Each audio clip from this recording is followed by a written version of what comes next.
இந்த காதல் என்பது பொது உடைமை டைட்டிலாக வச்சுருக்கீங்க. இதை விட ஒரு சிறந்த டைட்டில் கிடைக்கும்னு நினைக்கிறீங்களா? இல்லை, கட்டாயம் கிடையாது. இந்த பாட்டு கேட்டேன், காதல் என்பது பொது உடைமை அப்படின்ற ஜனகராஜ் பாடுற இந்த பாலைவன ரோஜாக்கள் அப்படின்ற படத்தில் தான் நினைக்கிறேன் அந்த பாட்டு.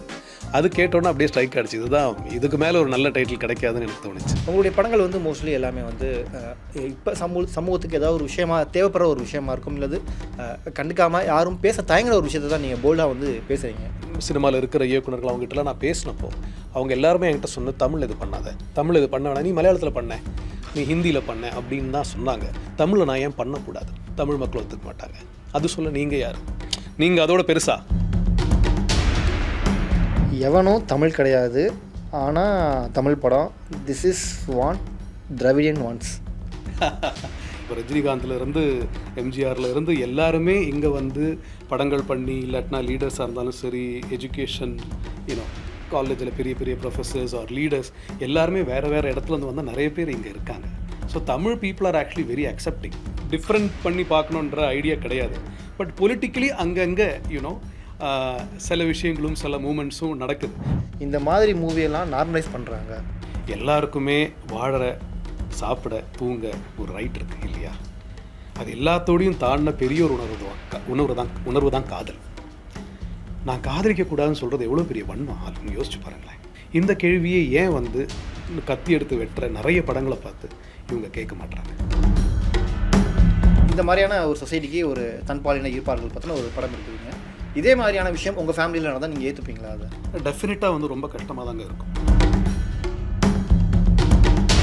வானவில் அப்படின்ற மாதிரியான இங்கே பார்த்தாலும் இந்த ஒரு கமெண்ட் வந்துகிட்டே இருக்குது. அது வந்து ட்ரோலாக நான் பார்க்கவே இல்லை. நான் சொன்னேன் இல்லைங்க, அது கலர்ஸ் நம்ம பிளாக் அண்ட் ஒயிட்டாக இருக்கும். Welcome to the show directors cut. நான் உங்கள் ரஞ்சித் கண்ணன். இந்த வாரம் நம்மளுடைய நிகழ்ச்சிக்கு சிறப்பு விருந்தினராக வந்திருக்கக்கூடிய நபர் யார் அப்படின்னு பார்த்தீங்கன்னா, லென்ஸ், தலைக்கூத்தல் போன்ற படங்களை டைரக்ட் பண்ணி இப்போ காதல் என்பது பொது உடைமை அப்படின்ற திரும்பவும் ஒரு எல்லாருமே கவனிக்க வேண்டிய ஒரு முக்கியமான படத்தை கொண்டு வந்திருக்காரு இயக்குனர் ஜெயபிரகாஷ் ராதாகிருஷ்ணன். ஸோ அவர்கிட்ட இந்த படம் பற்றியும், இந்த படம் இன்றைக்கி சூழலில் தமிழ் சினிமாவுக்கு, தமிழ் உலகத்துக்கு எவ்வளவு தேவை அப்படின்னு நிறைய விஷயங்கள் பேசி தெரிஞ்சுக்கலாம். வணக்கம் சார். வணக்கம். எப்படி இருக்கீங்க? நல்லா இருக்கு. ஸோ முதல்ல வெல்கம் எங்கள் ஷோவில் கலந்துக்கிட்டது. தேங்க்யூ. நிறைய விஷயங்கள் நம்ம பேசலாம். டெஃபினட்டாக முதல்ல இந்த படத்தினுடைய ட்ரெய்லர் பார்த்தோம், படம் சம்பந்தமாக சில விஷயங்களும் கேள்விப்பட்டோம். இந்த காதல் என்பது பொது உடைமை டைட்டிலாக வச்சுருக்கீங்க. இதை விட ஒரு சிறந்த டைட்டில் கிடைக்கும்னு நினைக்கிறீங்களா? இல்லை, கட்டாயம் கிடையாது. நான் முதல்ல இந்த படத்துக்கு பட்டர்ஃப்ளை அப்படின்னு தான் பேர் வச்சேன். ஓகே. அதாவது ஒரு பட்டர்ஃப்ளை ஒரு கொக்கூன்லேருந்து வெளியே வர்றது தான் இல்லையா? வெளியே வந்து பறந்து ரெக்க முளைச்சி பறக்கிறது தான் அந்த கதையோட தீம் ஆக்சுவலாக. அதான் வச்சுருந்தேன். அப்போ எதர்ச்சியாக இந்த பாட்டு கேட்டேன், காதல் என்பது பொது உடைமை அப்படின்ற ஜனகராஜ் பாடுற இந்த பாலைவன ரோஜாக்கள் அப்படின்ற படத்தில் தான் நினைக்கிறேன் அந்த பாட்டு. அது கேட்டோன்னே அப்படியே ஸ்ட்ரைக் அடிச்சு, இதுதான் இதுக்கு மேலே ஒரு நல்ல டைட்டில் கிடைக்காதுன்னு எனக்கு தோணுச்சு. அதனால் அந்த டைட்டில் வச்சிட்டிங்க. ஓகே. ஸோ படம் வந்து கிட்டத்தட்ட ஒரு 2.5 வருஷம் இருக்குமா நீங்கள் இந்த படம் எடுத்த டைம்? இல்லை, 2 இயர்ஸ் நினைக்கிறேன். படம் முடிச்சு கோவாவில் போச்சு. அண்டு முன்னாடி லாஸ்ட் வேலண்டைன்ஸ் டேயில் பண்ணணும்னு நினச்சிருந்தேன். பண்ணும்போதே வேலண்டைன்ஸ் டே ரிலீஸ் அப்படின்னு மனசில் இருந்துக்கிட்டே இருந்தது. நான் அது அமைஞ்சது அப்படின்னு சொல்லலாம். ஓகே. இந்த வேலண்டைன்ஸ் டே. ஓகே. உங்களுடைய படங்கள் வந்து மோஸ்ட்லி எல்லாமே வந்து இப்போ சமூகத்துக்கு ஏதாவது ஒரு விஷயமா தேவைப்படுற ஒரு விஷயமா இருக்கும், இல்லது கண்டுக்காமல் யாரும் பேச தயங்குற ஒரு விஷயத்தை தான் நீங்கள் போல்டாக வந்து பேசுகிறீங்க. இந்த படம் இந்த ஸ்கிரிப்ட் பண்ணணும் அப்படின்றதுக்கு ஒரு இனிஷியல் பாயிண்ட் ஒன்று இருந்திருக்கலாம் உங்களுக்கு. ஆமாம். அது எப்படி வந்தது? மற்ற படங்களை பொறுத்த வரைக்கும் அதே மாதிரி தான். லைக் எப்படின்னா, நமக்குன்னு உள்ள ஒரு கேள்வி இருக்கும்ல, அந்த கேள்வியோட பதில்னு சொல்ல முடியாது. அதோட ஒரு எக்ஸ்ப்ளோரேஷன் தான் என்னோட படங்கள் எல்லாமே. அதில் நானும் ஏதாவது எனக்கு அதில் அந்த விஷயத்தை நான் தெரிஞ்சுப்பேன், கற்றுப்பேன் அப்படின்னு நினைக்கிறேன். இது எப்படி ஸ்டார்ட் ஆச்சுன்னா, ஒரு நண்பர் இதே மாதிரி ஒரு டான்ஸ் வீடியோ பண்ணணும் அப்படின்னு ஐடியா மாதிரி கேட்டார். நான் அப்போ அந்த பட்டர்ஃப்ளை வெளியே வருது, ஒரு பொண்ணு அதே மாதிரி டான்ஸ் பண்ணுறா, அண்ட் அவங்க அம்மாவுக்கு இதை வந்து த்ரூ டான்ஸ் சொல்கிறா. ரெண்டும் கட்டில் போய் ஒரு பியூட்டிஃபுல்லான ஒரு வீடியோ பண்ணலாம் அப்படின்னு சொன்னோன்னா அவர் ரொம்ப நல்லா இருக்குது, பட் இது பண்ணணுமா, இது கொஞ்சம். ஸோ அந்த டைம் தான் அந்த சீடு உள்ள விழுந்தது. லைக் ஓகே, இப்படி ஏன் தயங்குறாங்க, என்ன இதில் பிரச்சனை அப்படின்றத யோசிக்க ஆரம்பித்தேன். அண்ட் முன்னாடி எனக்கு தெரியும் இந்த மாதிரி சேம் செக்ஸ் ரிலேஷன்ஷிப் இதை பற்றிலாம் தெரியும். பட் இருக்கிறாங்க, நம்ம அதை பற்றி பெருசாக I didn't give much thought about it. So இப்படி இருக்கும்போது இது ஏன் சமூகம் ஒத்துக்க மாட்டேங்குது, எதுக்கு எதிர்க்கிறாங்க, எதுக்கு அதை வந்து அப்படின்னு நினைக்கிறாங்க அப்படின்ற கேள்வியோட எக்ஸ்ப்ளரேஷன் தான் இந்த படத்தோட ஸ்க்ரீன் பிளே. ஆமாம், அதுதான் இந்த படத்தோட ஸ்க்ரீன் பிளே. ஓகே, அதுதான் இந்த படத்தோட கதையும். ஓகே, குறிப்பாக அந்த படத்துடைய ப்ரொடியூசர் நம்ம ஜோ பேபி அவர்கள் தமிழில் ஃபர்ஸ்ட் டைம் ப்ரொடியூஸ் பண்ணுறாரு. ஆமாம் ஆமாம், உங்களுடைய கதைக்கு ஓகே பண்ணியிருக்காரு. காரணம் என்ன, அவருமே தன்னுடைய படங்களில் காதல் தி கோரில் வந்து மம்முட்டி சாரை வச்சு அந்த ஒரு விஷயத்தை போல்டாக பேசியிருப்பாரு. ஆமாம் ஆமாம் ஆமாம், ஸ்கிரிப்ட் அவருக்கு பிடிச்சிருச்சா? ரொம்ப பிடிச்சிருந்தேன். ஆக்சுவலி காதல் தி கோர்லாம் வர்றதுக்கு எவ்வளவோ ஆக்சுவலி ஒரு வருஷம் முன்னாடியே நான் வந்து ஜியோ பேபி சார்கிட்ட லாக்டவுன் டைமில் நாங்கள் பேசிக்கிட்டு இருப்போம். பேசிக்லி இதெல்லாம் எப்படி நடந்ததுனால அதுவே ஒரு ரொம்ப இன்ட்ரெஸ்டிங்கான ஒரு விஷயம். ஆனால் லென்ஸ் முடிச்சுட்டு என்னால் வேறு படங்கள் பண்ண முடியல, இந்த காதல்ன்றது பொது உடைமையும் பண்ணுற மாதிரி எல்லாம் கூடி வந்தது. அதுக்கப்புறம் அது போயிடுச்சு. அந்த ஒரு ஃப்ரஸ்ட்ரேஷனில் தான் நான் வந்து மஸ்கிட்டோ ஃபிலாசபின்னு ஒரு படம் பண்ணேன். வீட்லேயே இருந்து பணம்லாம் இல்லாமல் அப்படியே பண்ணிட்டேன். இந்த மஸ்கிட்டோ ஃபிலாசபி வந்து மூவியில் வந்தோன்னே ஜியோ பேபி சார் பார்க்குறாரு. அன்றைக்கி அவரோட கிரேட் இந்தியன் கிச்சன் ரிலீஸ் ஆகலை. அவர் அதை பார்த்துட்டு ரொம்ப பிடிச்சி என்னோட நம்பர் ஃபேஸ்புக்கில் நாங்கள் பேசிக்கிட்டோம். அப்புறம் நாங்கள் பேசினோம். அன்னிலேருந்து வி ஆர் ஃப்ரெண்ட்ஸ், லைக் எப்படின்னா பேசிப்போம் அந்த மாதிரி. கிரேட் இந்தியன் கிச்சன் வந்தது. அப்புறம் உங்களுக்கு தெரியும், இட் பிகேம் ஹிஸ்ட்ரி, பெரிய ஹிட் ஆகிடுச்சு. தென் அவர் வந்து தமிழ் ஒன்று பண்ண போகிறேன் ஜேபி, இந்த மாதிரி என்னோட ப்ரொடியூசர்ஸ் ஃப்ரெண்ட்ஸ் கேட்குறாங்க, நம்ம எதனா பண்ணலாமான்னு இந்த கதையை சொன்னேன். ஓகே, இமீடியட்டாக நம்ம பண்ணலாம் அப்படின்ட்டாரு. நான் சொன்னேன் தலைக்கூத்தல் இப்போ போயிட்டுருக்கு, ஆஃப்டர் லாக்டவுன் அதான் நான் ஃபஸ்ட்டு பண்ணோம், பரவாயில்ல அது முடிச்சுட்டு நம்ம பண்ணலாம் அப்படின்ட்டு அப்போ கமிட் பண்ணது அது. ஓகே, அப்போ நீங்கள் காதல் தி கோருக்கு முன்னாடி உங்கள் சப்ஜெக்ட்? ஆமாம் ஆமாம் ஆமாம் ஆமாம். உங்களுடைய கதை அவருக்கு இன்ஸ்பிரேஷனாக இருந்திருக்குமோ? காதல் இல்லை இல்லை இல்லை இல்லை இல்லை இல்லை இல்லை. அதுக்கப்புறமா வந்து அவர் வந்து வெளியிருந்து கதை மலையாளத்தில் அப்படி தான் ரைட்டர்ஸ் நிறைய டைரக்டர்ஸ் வந்து மீட் பண்ணாங்க. அப்போது ஏதோ ஒரு ரைட்டர் வந்து அவர்கிட்ட ஒரு கதையை சொல்லியிருந்தார். அதோட சினாப்சிஸ் எனக்கு அமிச்சார். நான் சொன்னேன் ரொம்ப பிரமாதமாக இருக்குது, இது டெஃபினட்டாக பண்ணுங்கள், ரொம்ப நல்லா இருக்கும் அப்படின்னு. அன்றைக்கி மம்முட்டியா அப்படிலாம் தெரியாது. ஸோ அதுக்கு முன்னாடி அதுலேருந்து வந்தது கிடையாது அவருக்கு. அதுக்கு அந்த கதை வேற ஒரு இடத்துலேருந்து வந்தது. அதோட ட்ரீட்மெண்ட், அதோட விஷயங்கள் டோட்டலாக வேறு. ஓகே, சரி, எனக்கு இந்த இடத்துல தான் ஒரு முக்கியமான கேள்வி எழுது. அதாவது மலையாளத்தில் மம்முட்டி அப்படின்ற ஒரு மிகப்பெரிய சூப்பர் ஸ்டார் வராங்க. அவர் இந்த மாதிரியான சப்ஜெக்டை லீடாக எடுத்து பண்ணுறாரு. இங்கே தமிழ் சினிமாவில் அது பாசிபிளா? இப்போ நீங்கள் வந்து பண்ணியிருக்கீங்க, பட் இதே இது நீங்கள் ஒரு நல்ல ஒரு ஃபேமஸான ஒரு ஹீரோயின், மிக முக்கியமான டாப்பில் இருக்க ஹீரோயின் வச்சு நீங்கள் பண்ணியிருக்க முடியுமா? அது பண்ணியிருக்க முடியுமான்னா எனக்கு தெரியல, ஏன்னா என்னால் பண்ண முடியல. நான் முயற்சி பண்ணேன், நான் சில டாப் ஹீரோயின்ஸ் பிச் பண்ணேன், அவங்க பண்ண தயாரில்லை. சரி, அதையும் தாண்டி இந்த ஹீரோயின்ஸை விட்டுருங்க, நான் இது முதல்ல ஆஃப்டர் லென்ஸ் இது பண்ணலாம் அப்படின்னு சொல்லிட்டு என் நண்பர்கள்கிட்டையும் சில சினிமாவில் இருக்கிற இயக்குநர்கள் அவங்ககிட்டலாம் நான் பேசினப்போ அவங்க எல்லாருமே என்கிட்ட சொன்ன, தமிழ் இது பண்ணாத. ஓகே, எல்லாருமே காமனாக சொல்கிற விஷயம், தமிழ் இது பண்ண வேணாம், நீ மலையாளத்தில் பண்ண, நீ ஹிந்தியில் பண்ண அப்படின்னு தான் சொன்னாங்க. நீங்கள் கேட்ட அந்த ஃபஸ்ட்டு கொஸ்டினுக்கு இன்னொரு ஆன்சர் இதுதான். ஓகே, தமிழில் நான் ஏன் பண்ணக்கூடாது? ஏன் ஒய்நாட்? அதனால தான் ஒய்நாட் தான் என்னோட தலைக்கூத்தல் ப்ரொடியூஸ் பண்ணேன் ப்ரொடியூசர்ஸ். ஸோ அங்கேருந்து தான் இது ஆரம்பிச்சது. எனக்கு இப்போ என்னை பொறுத்த வரைக்கும் every work of art is a protest. It's a protest இல்லையா? நம்ம பார்க்குற இயல்பு நிலைக்கு எதிரானதோ இல்லாட்டினா அதை புரிஞ்சுக்கக்கூடிய ஒரு விஷயமாக தான் ஆர்ட் எப்பவுமே இருந்திருக்கு. ஸோ இந்த படம், இந்த கதையை பொறுத்த வரைக்கும் it's a protest, my own protest. ஏன் தமிழ் மக்கள் ஒத்துக்க மாட்டாங்க? அது சொல்ல நீங்கள் யார்? நீங்கள் அதோட பெருசா? நீங்கள் எப்படி எல்லாரையும் புரிஞ்சுக்க முடியும்? எல்லாரோட இன்டெலிஜென்ஸையும் ஒன்றா நீங்கள் எப்படி புரிஞ்சுக்க முடியும்? இப்படி ஒரு விஷயம் இருக்குல்ல. ஸோ இது எல்லாத்தோட ஒரு ஒரு ஒரு என்ன சொல்கிறது, ஒரு எதிர்ப்பா இல்லாட்டின ஒரு ப்ரொட்டஸ்ட்டாக தான் இந்த கதையும் இந்த படமாக நான் பார்க்குறேன். தனியாலாம் நீங்களே நம்ம போராட்டம் பண்ணிடலாம்? இல்லை, தனியாலாம் இல்லை, எழுதினேன். அதுக்கப்புறமா இதில் ஜியோ பேபி வந்தார், அந்த ப்ரொடியூசர்ஸ் வந்தாங்க. இப்போ இருக்கிற லிஜோ மோல், ரோஹிணி, வினீத், கலேஷ் அப்படின்ற ஆக்டர், தீபா, வேறு எல்லாருமே சேர்ந்து இதை பண்ணியிருக்கோம் இல்லையா? அது பெரிய விஷயம். சார், இந்த இடத்துல எனக்கு சில கேள்விகள் வருது. அதாவது இது நம்ம இண்டஸ்ட்ரியை நாம் குறை சொல்கிறதா, இல்லை மக்கள் அக்செப்ட் பண்ண மாட்டாங்க அப்படின்னு நம்ம நினச்சிக்கிறதா? இல்லை, மலையாளத்தில் பண்ணுறாங்க, அந்த மக்களும் எடுத்துக்கிறாங்க.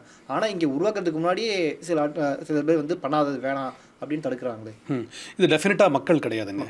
ஏன்னா நீங்கள் பார்த்தீங்கன்னா முன்னாடியே வேதம் புதிதுன்னு ஒரு படம் வந்திருக்கு. முன்னாடியே பாலச்சந்தர் வந்து சொல்லாத ஹியூமன் ரிலேஷன்ஷிப்ஸே கிடையாது. அன்றைக்கி யாருமே இதுக்கு போராட்டம் பண்ணல, அன்றைக்கி யாருமே இதை எதிர்க்கல, அன்றைக்கி யாருமே இதை தமிழில் பண்ண வேணான்னு சொல்ல. தமிழ் மக்கள் எல்லாருமே அதை கொண்டாடி இருக்காங்க. ஓகேங்களா? இப்போ வந்து அன்ஃபார்ச்சுனேட்லி இந்த மாதிரி கதைகள் வர்றதில்லை, அதனால் அவங்க பார்க்குறதில்ல. ஓகே, அண்ட் ஒரு காரணம். ஓகே, அண்ட் வராதுன்னு தான் காரணம். வந்ததுன்னா டெஃபினட்டாக மக்கள் போய் பார்க்க போகிறாங்க. ஓகே, அண்ட் இது வராததுனால என்ன ஆகுதுன்னா, சொசைட்டியில் அந்த மாதிரி ஒரு டிஸ்கஷனும் அந்த மாதிரி ஒரு விஷயங்களும் மக்கள் பேசுகிறது கம்மி ஆகிட்டே போயிட்டு இருந்தது. இப்போ என்ன ஆகுதுன்னா, நீங்கள் எதனா ஒன்று தொட்டாலே அங்கங்கேருந்து எல்லாருமே பொங்கி எழுறாங்க. எதுக்குன்னு அவங்களுக்கே தெரியாது. ஒரு முட்டாள்தனமான விஷயங்களை போட்டு அந்த வந்து நிறைய முட்டாள்கள் ஃபாலோ பண்ணி அதை வந்து பெரிய ஒரு விஷயமாக்கி சோஷியல் மீடியாலாம் இருக்குது. ஆக்சுவலி சோஷியல் மீடியாவில் வந்து நீங்கள் போய் ரியலாகவே எஜுகேட் உங்களை பண்ணணும்னு நினச்சிங்கன்னா நிறைய விஷயங்கள் இருக்குது. அதை நம்ம எஜுகேட் பண்ணாமல் ஒரு ஆள் ட்விட்டரில் ஒன்று போடுவாங்க, அதை வந்து ரீட்வீட் பண்ணி அதில் டிஸ்கஸ் பண்ணி அவங்க டைமையும் இதையும் எல்லாம் அவங்க வேஸ்ட் பண்ணிகிட்டு இருக்காங்க. அதில் ஸ்டஃப் இருந்தால் பரவாயில்ல, பட் நான் சொல்கிறேன் இல்லையா, முட்டாத்தனமான ஆர்குமெண்ட், அதுக்கான டைம் வேஸ்ட் ஏன் பண்ணுறாங்கன்னு தெரியல. இந்த விஷயங்கள்லாம் முன்னாடியே பேசிட்டாங்க. லைக் பாரதிராஜா டைமில் இருந்தோ அல்லங்கி பாலச்சந்தர் டைமில் அவள் அப்படித்தான், ருத்ரையா, அதெல்லாம் வெரி போல்ட் ஃபிலிம்ஸ். ஸோ இப்போ நம்ம ஆக்சுவலி இந்த மாதிரி உட்காந்து இது பண்ணலாமா, இது ஐ மீன் ஏற்றுப்பாங்களான்னு பேசுகிறதே வந்து ஆக்சுவலி தப்பு, சரியில்லை. நம்ம வந்து வேற எங்கேயோ ஒரு இடத்துக்கு போயிருக்கணும். ஆஸ் சொசைட்டி நம்ம ஹோல்ட் ஆகிட்டோம் எங்கேயோ, அது சம்திங் வென்ட் ராங். அது என்ன ரீசன் எனக்கு தெரியாது, பட் டெஃபினட்டாக அது காரணம் மக்கள் கிடையாது, கிரியேட்டர்ஸ் தான், அதை கிரியேட் பண்ணுற ஆட்கள் தான். பட் அவங்களுக்கு ஒரு தயக்கம் இருக்குது இன்னுமே ஒரு தயக்கம் இருக்குது அவங்களுக்கு. டெஃபினட்டாக. ஓகே. ஸோ படத்தோட நடிகர்கள் பற்றி நம்ம லிஜோ மோல். ஸோ அவங்களுடைய ஸ்கிரிப்ட் வந்து ஒவ்வொரு ஸ்கிரிப்ட்டுமே வந்து சூஸியாக தான் இருக்குது, ரொம்ப பர்டிகுலராக யூஸ் பண்ணுறாங்க. எப்படி அவங்க இந்த கதைக்கு ஆப்டாக இருப்பாங்க அப்படின்றது தோணுச்சு அவங்களுக்கு? அவங்க நல்ல ஒரு ஆக்டர். அண்டு ஜேபிஎம்மில் நான் அவங்கள பார்த்துருக்கேன், எனக்கு பிடிச்சிருந்தது. இங்கே எனக்கு யார் ஆக்சசிபிளாக இருந்தாங்கன்னு நான் பார்த்தேன். ஸோ ஜியோ பேபிகிட்ட டிஸ்கஸ் பண்ணும்போது அவங்கக்கிட்ட பேசலாம், அவங்க நான் சொன்ன கதை கேட்பாங்க அப்படின்னாங்க. அப்படி தான் நான் அவங்கக்கிட்ட போனேன். ஆனால் அவங்க நல்ல ஆக்டர். அண்ட் இந்த கேரக்டர் கரெக்டாக அவங்க தானா? இல்லை, ஃபஸ்ட் சாய்ஸ் அவங்க கிடையாது. ஃபஸ்ட் சாய்ஸ் நான் சொன்னேன் இல்லையா, நான் வந்து இது லென்ஸ் முடிஞ்ச உடனே நான் பண்ண வேண்டியது. அன்றைக்கி ஆக்சுவலி ரேவதி, பிரகாஷ்ராஜ் அவங்களுக்கெல்லாம் கதை சொல்லி அவங்களுக்கெல்லாம் பிடிச்சி, அப்புறம் பார்வதி வந்து கதை கேட்டாங்க, ரொம்ப பிடிச்சிருந்தது, நம்ம டிஸ்கஸ் பண்ணலான்னு சொன்னாங்க. பட் அதுக்குள்ளே இந்த ப்ரொடியூசர் பேக் அவுட் ஆகிட்டார். அதனால் அது அப்படியே நானும் ப்ரொசீட் பண்ணல. யூனோ அது அப்படி ஆரம்பிச்சது அது அன்னைக்கு ஆஃப்டர் லென்ஸ். ஓகே. ஸோ அவங்களுடைய பெர்ஃபார்மன்ஸ் ஆகட்டும், குறிப்பாக ரோஹிணி.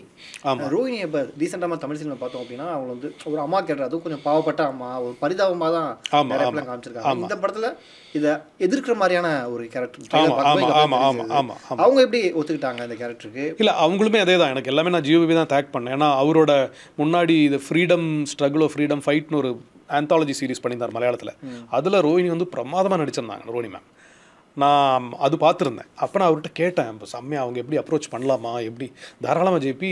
நான் சொன்ன இமீடியட்டாக நம்பர் கொடுத்தாரு, நான் பேசினேன், ஸ்கிரிப்ட் அமிச்சேன், அண்ட் அவங்க ஒத்துக்கிட்டாங்க. இன்னொருத்தர் வினீத், ரொம்ப நாளுக்கு அப்புறம் நாங்கள் தமிழ் சினிமாவில் பார்க்க போகிறோம். ஒரு காலகட்டத்தில் காதல் நாயகன் அப்படின்னு ஒரு இதில் காதலை எதிர்க்கிற நாயகனாக இருக்காரு. ஓகே. ஸோ அவர் ஸ்கிரிப்டுக்கு இவருக்குமே ஜோ பேபி சார் தான்? இல்லை, இது வினீத் சார் எப்படி உள்ள வந்தார்னா, எனக்கு யாரை காஸ்ட் பண்ணுறது இருக்குன்னு தெரியல. ஏன்னா இப்போ வந்து எனக்கு பிரகாஷ் ராஜ் சார் அப்ரோச் பண்ண முடியல. நான் நிறைய ஆக்டர்ஸ் ட்ரை பண்ணேன், யாருமே செட் ஆகலை. நிறைய பேர் பண்ண மாட்டேன்னு சொல்லிட்டாங்க. நிறைய பேர் இது த்ரூ லெங்க்த்தாக இல்லை, ரொம்ப சின்னதாக இருக்குது அப்படின்னு மாதிரி. ஆக்சுவலி சின்னதே கிடையாது, நீங்கள் படம் பார்த்தா தெரியும். அந்த மாதிரி நிறைய பேர் ரிஜெக்ட் பண்ணிட்டாங்க. யாரை கேஷ் பண்ணுறதுன்னு தெரியாமல் முழிச்சிட்டு இருக்கும்போது தான் தெலுங்கு படத்தில் அவர் ஏதோ ஒரு படம் நடிச்சிருக்காரு. என்ன ஒரு ஏடி பிரபுன்னு சொல்லிட்டு அவன் கொண்டு வந்து இது காமிச்சான். சார் இவர் தெலுங்கு படத்தில் மாதிரி அப்பாவை நடிச்சிருக்காரு. பார்த்தோன்னே சொல்லிட்டேன், இவர் தான் நம்ம கேரக்டர். அப்புறம் நான் மேனேஜர்கிட்ட பேசி நம்பர் வாங்கி நான் பேசி ஸ்கிரிப்ட் அமிச்சேன். ஸ்கிரிப்ட் அமிச்சு அவர் ரொம்ப சீக்கிரமாக படிச்சுட்டு இமீடியட்டாக என்னை கால் பண்ணிட்டு 100% நான் பண்ணுறேன் ஜேபி அப்படின்ட்டு ரொம்ப எக்ஸைட்டடாக பேசினார். ஆக்சுவலாக கண்டிப்பாக அவருக்குமே ஒரு கம்பேக் ஆகுமா தமிழ் சினிமாவில் இந்த படம்? 100% அப்படி தான் நான் நினைக்கிறேங்க. ஏன்னா அந்த ஒரு ஸ்பேஸ் இருக்குது தமிழ் சினிமாவில். இப்போ ஒரு நல்ல ஒரு கேரக்டர் ரோல் ப்ளே பண்ணக்கூடிய ஸ்ட்ராங்கான ஒரு கேரக்டர் பிரகாஷ் ராஜ் சார் மாதிரி அப்படி ஒரு இடம் அவருக்கு கிடைக்கும் நான் நினைக்கிறேன். Let's see. நம்ம ஆரம்பத்தில் பேசின மாதிரி இந்த கதையை சூஸ் பண்ணுறதுலேயே சில தயக்கங்கள் இருக்குது நிறைய பேர். ஆனால் அதேமாரி இப்போ சில படங்கள் வந்துட்டு தான் இருக்குது. ஆனால் நம்ம ஆரம்ப காலத்தில் பார்க்கும்போது தமிழ் சினிமாவில் இந்த மாதிரியான கேரக்டர் வரும்போது அதையே கேலி கிண்டல் பண்ணி நிறைய படங்கள் நான் பார்த்துருப்போம். ஃபார் எக்ஸாம்பிள் அவனாய்வேன் அப்படின்ற மாதிரியான காமெடி ஆகும். சோஷியல் மீடியா டெவலப் ஆகி இப்போ வந்த பிறகு சோஷியல் மீடியாவில் வானவில் அப்படின்ற மாதிரிலாம் கூட இந்த மாதிரி எவ்வளோ நெகட்டிவாக நம்ம கிண்டல் பண்ண முடியுமோ அந்த அளவுக்கு நிறைய பேர் கிண்டல் பண்ணிட்டு இருக்காங்க. இல்லை இந்த கிரியேட்டரை நீங்கள் பார்க்குறீங்களா, வெளியேருந்து பார்க்கும்போது எப்படி இருக்குது உங்களுக்கு? ஏன்னா இதை வச்சு நம்ம படம் பண்ண போகிறோம், இவங்களுக்கு நம்ம பதில் சொல்லணும், இவங்களை கன்வின்ஸ் பண்ணணும் அப்படின்ற ஒரு விஷயம் உங்களுக்கு இருக்கும்ல? எல்லா டைம்லையுமே வந்து சொசைட்டியில் ஒரு விஷயத்தை வந்து ஒரு பர்டிகுலர் செட் ஆஃப் பீப்புள் வந்து எஸ்ன்னு சொல்லுவாங்க, ஒரு பர்டிகுலர் செட் ஆஃப் பீப்புள் வந்து நோன்னு சொல்லுவாங்க. இது ரொம்ப ஹெல்த்தியான ஒரு விஷயம். இந்த எஸ் அண்ட் நோவில் தான் வந்து நம்ம முன்னாடி போயிட்டுருக்கோம். இந்த எஸ் அண்ட் நோ இல்லைனா நம்ம இங்கே தான் இருப்போம். எல்லாருமே எஸ்ன்னு சொல்லிட்டா there is no movement forward or backward. கண்டிப்பாக ரைட். ஸோ இந்த yes and no is always there in the society. And இந்த ரெண்டு பேரோட ஆர்குமெண்ட் இருக்கு இல்லையா, நான் வந்து ஒரு உண்மையை புரிஞ்சுக்கிறேன், நீங்கள் ஒரு உண்மையை புரிஞ்சுக்கிறீங்க. அதனால தான் இந்த கான்ஃப்ளிக்ட். இந்த ரெண்டு உண்மையும் சேர்ந்து வேற ஒரு உண்மை க்ரியேட் ஆகும். அப்புறம் அந்த உண்மைக்கு ஒரு எதிர்ப்பு வரும். அந்த உண்மையை சப்போர்ட் பண்ணுற ஒருத்தங்க இருப்பாங்க. இப்படி தான் as a society we are moving forward. இப்படி தான் ஃபிலாசபி, தத்துவங்கள் எல்லாமே முன்னாடி போயிட்டுருக்கு. ஸோ இது வந்து ஒரு இயற்கையோட ஒரு நியதி. இது வந்து என்ன இவங்கெல்லாம் இப்படி பேசுகிறாங்கன்னு சொல்கிறது அர்த்தமே கிடையாது. ஏன்னா அவங்களோட உலகத்தில் அவங்க சொல்கிறது 100% கரெக்ட். ஓகேங்களா? இனி இந்த ரெண்டு உலகம் சேர்ந்து சண்டை போடணும், ஹெல்த்தியாக டிஸ்கஸ் பண்ணோம். இது ஏன் இது இப்படி இல்லை அப்படி இல்லைன்னு டிஸ்கஸ் பண்ணி you can go to the next space. இப்படி தான் எல்லாமே நடந்துக்கிட்டு இருக்கு. அண்ட் இதில் ஒரு ஆர்குமெண்ட்டாக தான் நான் இந்த ஆர்ட்டை பார்க்குறேன். இப்போ என் படத்தில் நான் ஒரு ஆர்குமெண்ட்டை வச்சுருக்கேன். என்னால் முடிஞ்ச வரைக்கும் அவங்க சைடை இந்த மாதிரி கேலி பண்ணுறவங்களும் இதில் இருக்காங்க, அந்த கேரக்டர்ஸும் இருக்காங்க, இதை சப்போர்ட் பண்ணுற கேரக்டர்ஸும் இருக்காங்க. அவங்களுக்குள்ள ஒரு பெரிய போராட்டம் நடக்குது. இதில் என்ன வெளியே வருது அப்படின்றதான் இந்த கதை. புரியுது? இன்னைக்கு சிச்சுவேஷனில் இந்த மாதிரியான படங்கள் வந்து சமூகத்துக்கு எவ்வளவு தேவை நீங்கள் நினைக்கிறீங்க? இந்த சிச்சுவேஷன் இன்றைக்கி சமூகம் இல்லைங்க, எல்லா சமூகத்துலேயுமே எப்போவுமே ஒரு முரணான ஒரு கருத்து எப்போவுமே ஒரு சமூகத்துக்கு தேவை. அப்போ தான் அந்த கலெக்டிவான இன்டெலிஜென்ஸ் வளரும், முன்னாடி போக. நான் சொன்னேன் இல்லைங்களா, நம்ம அப்போ தான் முன்னாடி போக முடியும். இல்லாட்டினா முன்னாடி பின்னாடின்றது ரிலேட்டிவ், பட் சேஞ்ச் அப்போ தான் நம்ம வந்து மாறிக்கிட்டே இருக்க முடியும். மாற்றம் தானே ஒரே ஒரு உண்மையான விஷயன்றது மாற்றம் தானே. ஸோ டெஃபினட்டாக இது ரொம்ப இம்பார்ட்டண்ட். அண்ட் நீங்கள் சொன்னீங்களே நிறைய பேர் கேலி பண்ணுறாங்க அண்ட் தமிழில் பண்ணக்கூடாதுன்னு நிறைய பேர் சொன்னாங்கன்னு. அண்ட் அதனால தான் நான் இது பண்ணேன்னு சொன்னேன் இல்லைங்களா. அவங்க எல்லாருமே ஆக்சுவலி இது வந்து இதை சப்போர்ட் பண்ணுறவங்க இந்த படம் பார்க்கலன்னா கூட எனக்கு பிரச்சனை கிடையாது. இது எல்லாருமே திட்டுறாங்க, எதிர்க்கிறாங்க, அகெயின்ஸ்ட் நேச்சர்னு சொல்கிறாங்க, அசிங்கன்னு சொல்கிறாங்க. எனக்கு அவங்க இந்த படத்தை பார்க்கணுன்னு எனக்கு ரொம்ப ஆசையாக இருக்குது. அவங்க பார்த்துட்டு ஒரு விவாதத்துக்கு என்னை கூப்பிட்டா நான் ரெடியாக இருக்கேன். தனியாலாம் நான் உட்காடுறேன். என்ன வேணால் கேளுங்க, என்ன வேணால் பேசுங்க, நம்ம பேசுவோம், தப்பே கிடையாது. என்ன கன்வின்ஸ் பண்ணுங்கள், நான் கன்வின்ஸ் ஆனால் ஃபைன், கன்வின்ஸ் ஆனாலும் பரவாயில்ல. Let it be healthy. நம்ம இந்த அசிங்கமாக கேவலமாக ஒரு விஷயத்தை தெரியாமல் நம்ம பேச வேண்டாம்னு சொல்கிறேன். இதுதான் என்னோட ஒரு வேண்டுகோள். ஏன்னா படத்தோட ட்ரெய்லர் வந்துட்டுமே நான் சில போஸ்ட்லாம் பார்த்தேன். வெளியிருந்து படம் வந்திருக்கான், ப்ரொப்பகேண்டாவான், எனக்கு கொடுத்து என்னை வச்சு பண்ண வைக்கிறாங்களாம். நான் கேட்டேன், படம் எங்கே இருந்து கொடுத்தா சந்தோஷம்தான் இல்லையா? ஓகே. ஸோ இதை நம்பி நிறைய பேர் அதுக்கு பயங்கர ரிப்ளை, ஆர்குமெண்ட், டிஸ்கஷன்ஸ். எனக்கு ஒரே சிரிப்பாக இருந்தது. எவ்வளோ வேஸ்ட் ஆஃப் டைம் பாருங்கள். அந்த டைம் எவ்வளோ யூஸ்ஃபுல்லாகவும் நல்லபடியாக யோசிக்கிறாங்க பாருங்க முதல்ல. இல்லை, தட்ஸ் ஃபைன். பட் நான் சொன்ன அந்த உலகன்னு சொன்னல, அந்த உலகத்தில் இருக்கிற அந்த ரெஃபரன்ஸ் பாயிண்ட் வச்சு மட்டும்தான் அவங்க பேச முடியும். அவங்கள பொறுத்த வரைக்கும் அது 100% உண்மை இல்லையா? அந்த நம்பிக்கையில் தான் அவங்க எல்லாருமே பேசிக்கிட்டு இருக்காங்க. என்னடா அந்த number of people are talking அது ரொம்ப அதிகம், ரொம்ப பெருசு. அதுதான் கவலையாக இருக்குது. பட் சந்தோஷமாக இருக்குது. ஏன்னா என்னோடய ஆடியன்ஸ் அதுதான். அவங்க எல்லோரும் படத்தை பார்த்தாங்கன்னா சொன்ன மாதிரி அட்லீஸ்ட் ப்ரொடியூசர் போட்ட காசு எடுத்துருவார். நிச்சயமாக பார்த்து திட்டோம். பார்க்காம திட்டுறதுக்கு பார்த்துட்டு திட்டுங்க. டெஃபினட்டாக நீங்கள் சொல்லும் போது எனக்கு ஒரு ஐடியா தோணுது. ஒன்றும் இல்லை, இப்போ ட்ரெய்லர் ரிலீஸ் ஆகிருக்கலாம். ட்ரெய்லருக்கு சில கமெண்ட்ஸ் இருக்கும். அந்த கமெண்ட்ஸ் மட்டும் நான் படிக்கிறேன், நீங்கள் அப்ளை பண்ணுறீங்களா? அதுக்கு தாராளம். யார் என்னென்ன கேள்வி கேட்டிருக்கா, சில கொஸ்டின்ஸ் போட்டு நம்ம பார்க்கலாம். ஓகே. ஒருத்தர் தமிழில் போட்டிருக்காரு, காதல் என்பது பொது உடைமைதான், ஆனால் அங்கொன்றும் இங்கொன்றுமாக கண்மறைவாக நடக்கின்ற தன்பால் ஈர்ப்பு வாழ்க்கையை பெரிதாக்கி விளம்பரம் செய்தல் என்பது கூட்டு குடும்பம் தலைமுறை உற்பத்தி உருவாக்குதலுக்கு தடையாக இருக்கும். அதை வணிக நோக்க முதலாளித்துவ தனி உடைமையாக்கிவிடும் ஆபத்தும் இருக்கிறது. Okay. First and foremost thing வந்து இது வணிக நோக்கத்துக்கு பண்ண படமாக இருந்திருந்தனா என்றைக்கோ இந்த படம் வந்து ரிலீஸ் ஆகி இது வணிகம் சார்ந்த படமாக இருந்திருந்தால் பெரிய ப்ரொடியூசர் இந்த படம் பண்ண வந்திருப்பாங்க, பெரிய நடிகர்கள் இந்த படத்தில் நடிச்சிருப்பாங்க. எல்லாருக்குமே தேவை படம் பாப்புலர் ஆகணும். ஸோ பேசிக்லி அந்த ஃபஸ்ட்டு அவர் சொன்னது வந்து சரி கிடையாது. ஏன்னா நீங்கள் பார்க்குறீங்க, இது கஷ்டப்பட்டு 2 வருஷம் முடித்து யாரும் ரிலீஸ் பண்ணாமல், யாரும் இதை வந்து இது பண்ணாமல் தனஞ்சயன் சார் இதை பார்த்து இதில் இருக்கிற ஹியூமன் எமோஷன்ஸ், அதாவது இது வந்து ஹியூமன் ஃபீலிங்ஸ் பற்றி பேசுகிற படம். இந்த விஷயம் இதில் இருந்தாலுமே இந்த படத்தோட மெயின் தீம் வந்து ஹியூமன் எமோஷன்ஸ் அண்ட் ஃபீலிங்ஸ் தான். ஸோ இப்போ தான் வந்து இந்த படம் வெளியே வருது. ஸோ அந்த ஃபஸ்ட்டு அவர் சொன்ன விஷயம் வந்து தப்பு, அதில் ஃபேக்ட் கிடையாது. ஓகேங்களா? செகண்ட் விஷயம் வந்து இது வந்து ஒரு நம்ம சொசைட்டியை வந்து இது பண்ணும் அப்படின்றது அப்படி டெஃபினட்டாக கிடையவே கிடையாது. ஏன் நான் சொல்கிறேன்னா, ஒரு ஆண் இல்லாட்டினா ஒரு பெண் காதலர்களை பார்த்து உங்களுக்கு அப்படி ஆகணும்னு தோணாது. நீங்கள் இயல்பாக உங்களுக்குள்ள என்ன இருக்கோ அதுதான் நீங்கள். ஸோ ஒரு 2 பேர் அப்படி இருக்கிறத பார்த்து ஆண் பெண் காதலர்கள் பார்த்துட்டு இது நல்லா இருக்கே நானும் ஒரு பெண்ணை காதலிக்கலாமேன்னு சொல்கிறது it's impossible. It is against reality. இது நடக்கக்கூடாத விஷயம். ஸோ அவங்க எதை நினச்சி பயப்படுறாங்களோ அதில் வந்து உண்மை கிடையாது. ஓகே, அதுதான். ஓகே, நெக்ஸ்ட்டு வேறு என்ன படிக்கலாம்? எவனும் தமிழ் கிடையாது ஆனால் தமிழ் படம். This is one Dravidian ones. இதை பற்றி எனக்கு தெரியாதுங்க. பட் தமிழ்நாடு அப்படின்றது யாரோ சொன்னதா வந்தாரை வாழ வைக்கும் தமிழகம்னு சொன்ன மாதிரி இங்கே பார்த்தீங்கன்னா வெளியே இருந்து தான் இப்போ ரஜினிகாந்த்லேருந்து எம்ஜிஆர்லேருந்து எல்லாருமே இங்கே வந்து படங்கள் பண்ணி இல்லாட்டினா லீடர்ஸாக இருந்தாலும் சரி, எஜுகேஷன் யூனோ காலேஜில் பெரிய பெரிய ப்ரொஃபஸர்ஸ் ஆர் லீடர்ஸ் எல்லாருமே வேறு வேறு இடத்துலேருந்து வந்து நிறைய பேர் இங்கே இருக்காங்க. So Tamil people are actually very accepting. அவங்களுக்கு அந்த அந்த அந்த டிஃப்ரெண்ட் பண்ணி பார்க்கணுன்ற ஐடியா கிடையாது. பட் பொலிட்டிக்கலி அங்கங்கே யூனோ சில விஷயங்களும் சில மூமெண்ட்ஸும் நடக்குது. பட் ஜென்ரலி மக்கள் அப்படி இல்லைன்றது தான் என்னோட நம்பிக்கை. ஏன்னா நான் இங்கே இருக்கேன். நான் வந்து யூஎஸ்லேருந்து சினிமா நடிக்கணும் அப்படின்னு இங்கே வந்தாள். நான் நேராக கேரளாவில் போயிருக்கலாம். நான் இங்கே தான் வந்தேன். ஏன்னா நான் இங்கே படித்தேன் வளர்ந்தேன். எனக்கு இங்கே பிடிக்கும். அதனால் நான் இங்கே வந்தேன். எனக்கு தமிழ் படிக்க தெரியும். ரைட். ஸோ அப்படி ஒரு வேர்பினை இல்லை அப்படின்னு தான் நான் நினைக்கிறேன். ஓகே, அது அவங்களோட இண்டிபெண்டான கருத்து. நீங்கள் சொன்ன ஒரு பாயிண்ட் ஒருத்தர் போட்டிருக்காரு, மொத்தத்தில் எல்லாத்தையும் கெடுக்கணும், நடத்துங்க எவனோ காசு தரான். ஆமாம், யாருப்பா அந்த காசு கொடுக்குறாங்க கொஞ்சம் தெரிஞ்சா நல்லா இருக்கும். குடிசை தவிர வேறு யாரும் காசு கொடுக்கல, அவ்வளோதான். ஓகே, ப்ரொமோட்டிங் பாசிட்டிவ் அம்சில் வந்திருக்கு. Very good attempt, expecting bold message to the society, congrats to the team. Thank you. யார் போட்டிருக்கான்னு தெரியல உங்களுக்கு. தேங்க்யூ. இந்த மாதிரி மூவியெல்லாம் நார்மலைஸ் பண்ணுறாங்க. இது நார்மலைஸ் அப்நார்மலைஸ்னு கிடையாதுங்க. எல்லாருக்குமே வாழற, சாப்பிட, தூங்க ஒரு ரைட் இருக்குது இல்லையா?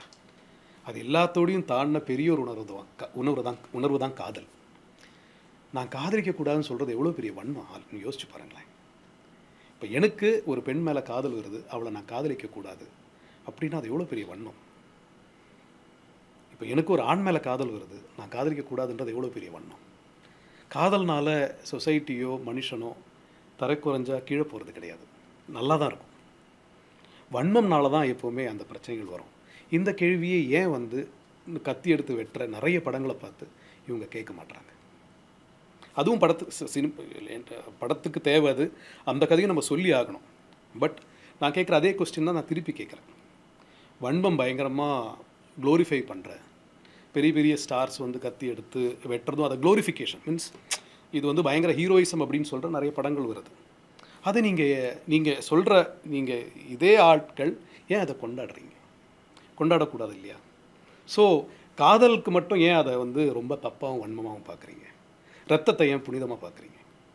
இங்கேயே நம்மக்குள்ளே இருக்கிற அந்த என்ன சொல்கிறது ஹிப்போக்ரஸி வெளியே வருது இல்லையா? தமிழ் சினிமா பாதை மாறி பாதாளத்தில் விட போகும் முடிவு போல இம்மாதிரியான படங்கள் ஏற்கனவே சமூகம் சீரழிந்து கிடைக்கிறது. இன்னும் சீரழிய இது போன்ற படங்களை ஊக்குவிங்கள். சொல்லி முடிஞ்சு. இது சேம் தான். எல்லா கொஸ்டின்ஸும் ஒரே விஷயம் தான். அவங்க நெகட்டிவ் இல்லை, ஒரே விஷயம் தான் அவங்க சொல்கிறாங்க. இதே தாங்க அவங்க உலகம். இப்போ நான் ஒரு ஆண் ஒரு பெண்ணை காதலிக்கிறேன். அந்த என்னோட ஒரு உலகம்னு ஒன்று நான் செட் பண்ணி வச்சுருக்கேன். எனக்கு இந்த புரிதல் மட்டும்தான் எனக்கு இருக்குது. மற்றவங்க ஒன்று பண்ணும்போது எனக்கு அது என்னோட உலகத்தை அது ஷேட்டர் பண்ணுது. புரிதல் இல்லாத வரும்போது நான் பயப்படுறேன். ஐயோ இப்படி இப்போ இவங்கெல்லாம் பண்ணிட்டானா நாளைக்கு உலகம் இப்படி மாறிடுமோ இப்படி. இதெல்லாம் வந்து என்னோட பயம். இந்த பயம் ஏன் வருதுன்னா எனக்கு நாலேஜ் இல்லை, நான் கரெக்டான விஷயங்களை கற்றுக்கல. ஸோ அந்த பயத்தோட வெளிப்பாடாக தான் நான் அதை பார்க்குறேன். எனக்கு அது நீங்கள் படித்த எல்லாமே எனக்கு சிரிப்பாகவும் வரல, எனக்கு கோபமும் வரல. நான் இது ஒரு பயத்தோட வெளிப்பாடு. அவங்க அதை புரிதல் இல்லாத ஒரு வெளிப்பாடு தான். ஸோ அவங்க அதை புரிஞ்சுக்கணும் அப்படின்னு தான் நான் ஆசைப்பட்றேன். ஓகே, கேட்டுக்கிறேன். ஓகே ஓகே இவங்களோட கமெண்ட்ஸ் பார்த்தாச்சு. இன்னொரு விஷயம், இப்போ நீங்கள் சொன்னீங்க ஒரு ஆர்குமெண்ட் கூட நான் ரெடியாக இருக்கேன் அப்படின்னு. சும்மா இப்போ ரஞ்சித்ன்றதை மறந்துட்டு இந்த கேள்வி கேட்டுருக்காங்க பார்த்தீங்களா, அந்த மாதிரி ஒரு ஆளை என்ன நினச்சிக்காங்க அவங்க சார்பாக நான் சில கேள்விகள் கேளுங்க. ஓகே, இந்த மாதிரியான ஒரு சொசைட்டிக்கு ஒரு தன்பாலின ஈர்ப்பாளர்கள் பார்த்தோன்னா ஒரு படம் இருக்கிறீங்க. இதே மாதிரியான விஷயம் உங்கள் ஃபேமிலியில் நடந்தால் நீங்கள் ஏற்றுப்பீங்களா? அதை டெஃபினட்டாக வந்து ரொம்ப கஷ்டமாக தாங்க இருக்கும். Let me be very honest about. அதான் இந்த படமும். ஓகே, இந்த படம் வந்து ஆரம்பிக்கிறது அதே மாதிரி எனக்கு நடந்தா இல்லாட்டினா என் ஃபேமிலியில் நடந்தா பேரண்ட்ஸ் எப்படி அதை ரியாக்ட் பண்ணுவாங்க, ஃப்ரெண்ட்ஸ் எப்படி ரியாக்ட் பண்ணுவாங்கன்றதான் இந்த படம். டெஃபினட்டாக வந்து ரொம்ப கஷ்டமான விஷயம் தான். ஏன்னா என்னோட உலகம் அது கிடையாது. என்னோட ஆசை என்ன, நான் வந்து கல்யாணம் பண்ண ஒரு குழந்தைய பெற்றுப்பேன், அந்த குழந்தை இன்னொரு கல்யாணம் பண்ணும், அவங்களுக்கு இன்னொரு குழந்தை பிறக்கும், என்னோட என்ன சொல்ற தலைமுறைகள் வளரும் அப்படின்றதா நான் இது வரைக்கும் பார்த்து வந்திருக்கேன். அதுதான் எனக்கு தெரியும், அதுதான் கரெக்டு, அதுக்காக தான் நான் படிக்கிறேன், அதுக்காக தான் நான் வந்து சம்பாதிக்கிறேன் எல்லாமே. இனி இப்போ திடீர்னு ஒரு ஷாக்கிங்காக இப்படி ஒரு விஷயம் என் வீட்டில் நடந்ததுன்னா ரொம்ப ஷாக்கிங்காக தான் இருக்கும், ரொம்ப கஷ்டமாக தான் இருக்கும். பட் அதோட சொல்யூஷன் என்ன? அதுக்கு எந்த சொல்யூஷனுமே கிடையாது. அதாவது அதோட சொல்யூஷனாக வந்து முன்னாடியே யூஎஸ்லாம் என்னன்னா கவுன்சிலிங் பண்ணுவாங்க, ஷாக் ட்ரீட்மெண்ட் கொடுத்துருக்காங்க இந்த மாதிரி இருக்கிறவங்களுக்கு. ஓகே. ஒரு டைமில் நீங்கள் விக்கிபீடியாவில் போய் சர்ச் பண்ணால் தெரியும். ஷாக் ட்ரீட்மெண்ட் கொடுத்து அதை எப்படியோ மாற்ற ட்ரை பண்ணியிருக்காங்க. அது ஒரு மெடிக்கல் கண்டிஷன் நினச்சிருக்காங்க, சைக்கலாஜிக்கல் கவுன்சிலிங் பண்ணியிருக்காங்க. அதெல்லாமே ஃபெயில் ஆனதுக்கு அப்புறமா தான் இது வந்து நார்மலைஸ் மீன்ஸ் இது வந்து ஒரு மெடிக்கல் கண்டிஷன் கிடையாது, இது வந்து ஒரு ரியலான விஷயம் அப்படின்ட்டு அவங்க அப்புறம் ரியலைஸ் பண்ணி அதுக்கப்புறமா தான் அங்கே அந்த லாஸ் அந்த விஷயங்கள் அதெல்லாமே அங்கே நடந்திருக்கு. நம்ம இங்கே பார்த்தீங்கன்னா காமசூத்ரா டைமில் இருந்தே நான் வந்து இதை பற்றி ரிசர்ச் பண்ணும்போது பார்த்தேன், அங்கேயே இதை பற்றிலாம் சொல்லியிருக்காங்க, இதெல்லாமே இருக்குது, இப்படியான விஷயங்கள் இருக்குது. பட் இது சொன்ன மாதிரி இது வந்து ஒரு மெஜாரிட்டி எல்லாரும் அப்படி கிடையாது. அப்படி இருக்கிறவங்க இருக்காங்க. மனிதர்கள் இயற்கை மாதிரி தான். இயற்கையில் பிளாக் அண்ட் ஒயிட் கிடையாது, நிறைய கலர்ஸ் இருக்குது. என் படத்தில் வர டைலாக் இந்த கலர்ஸ்ன்றது தான் வானவில். அவ்வளோ இதயங்கள் இருக்குது. நம்ம எவ்வளோ இதயங்கள் இருக்கோ அவ்வளோ காதல் இருக்குது, அவ்வளோ டிஃப்ரெண்ட் கைண்ட் ஆஃப் லவ்ஸ் இருக்குது, நம்மளுக்கு தெரியாது. ஸோ அதே மாதிரி இது கஷ்டம்தான். But how do you deal with this? By acceptance, by love. என்னோட பையன் என்னோட பொண்ணு அவங்க சந்தோஷமாக இருக்கணும், ஏற்றுப்பீங்க. அவங்க என்ன விரும்புகிறாங்க. கஷ்டம்தான், எனக்கு ரொம்ப கஷ்டமாக தான் இருக்கும். ஏன்னா நான் நினச்ச மாதிரி எனக்கு ஒரு பேரனோ பேத்தியோ இல்லை, ஒரு நான் படித்ததும் நான் பார்த்ததும் இது. ஆனால் அது எல்லாத்தையும் சிறந்தது அன்பு தானே. என்னோட பொண்ணு என்னோட பையன் தானே. அவங்கள நான் வீட்டில் துரத்த முடியுமா? அவங்கள நான் வந்து அடிக்க முடியுமா? இல்லை சொன்ன மாதிரி ஆணவ கொலை பண்ண முடியுமா? பண்ணலாமா? இல்லையா? ஸோ இதோட சொல்யூஷன் என்ன? இதோட சொல்யூஷனும் காதல் தான், லவ் தான். So if I really love my sons and daughters, I will accept them and I will try to understand them. Maybe சாவறதுக்குள்ளே நான் அவங்கள கம்ப்ளீட்டாக புரிஞ்சுக்கலாம், புரிஞ்சுக்காம கூட போகலாம். But that is a beginning. Okay, அதுதான் இந்த படம். Okay okay. ஸோ இப்போ மறந்துருக்கு, இப்போ நார்மலாக பேசலாம். நான் அந்த ஆள் கிடையாது இப்போ. Okay okay. ஸோ February 14ன்றது நீங்களும் ஆக்டர் மாதிரி வேற ஒரு ஜானருக்கு போயிட்டு வந்துட்டேன் நான். அவ்வளோ இல்லை, வி கேன் டாக் எனிதிங். கண்டிப்பாக. ஸோ படம் வந்து February 14ன்றது ஆல்ரெடி ஃபிக்ஸ் பண்ணது தான். லவர்ஸ் டே அன்னைக்கு தான் படம் வரணும் அப்படிங்கிறது. ஆமாம் ஆமாம். ஸோ அதுக்காக தான் அந்த காதல் என்பது போதுமே. காதல் வந்து யாருக்கு வேணா வரலாம், எப்படி வேணா வரலாம், அப்படி எப்படி வேணா வரலாம். அதை ஏற்றுக்குங்க. காதல்னால இந்த உலகத்தில் எப்பவுமே எந்த பிரச்சனையும் வந்தது கிடையாது. காதலை எதிர்க்கிறதுனால தான் எல்லா பிரச்சனையும் வந்திருக்கு. ஓகே. ஜென்ரலாக நீங்கள் பார்த்தீங்கன்னா history, through out history. And இங்கேயுமே இப்போ இந்த விஷயம் நீங்கள் விடுங்க, இந்த ஆணவ கொலைகள் நடக்குது இல்லை, இதே கான்செப்ட் இன்னும் நடந்துகிட்டு இருக்க. எவ்வளோ ஷாக்கிங்கான விஷயம். இதை வந்து சினிமாவில் சொல்லி கொடுத்துட்டு அவங்க பண்ணுறாங்க. சினிமாவில் சொல்லி கொடுத்தனாலே அது வந்தது. அது இருக்கிறதுனால சினிமாவில் காட்டுறாங்க. எப்படியாவது அதெல்லாம் பார்த்து மாறுவாங்க அப்படின்னு எதிர்பார்க்குறாங்க.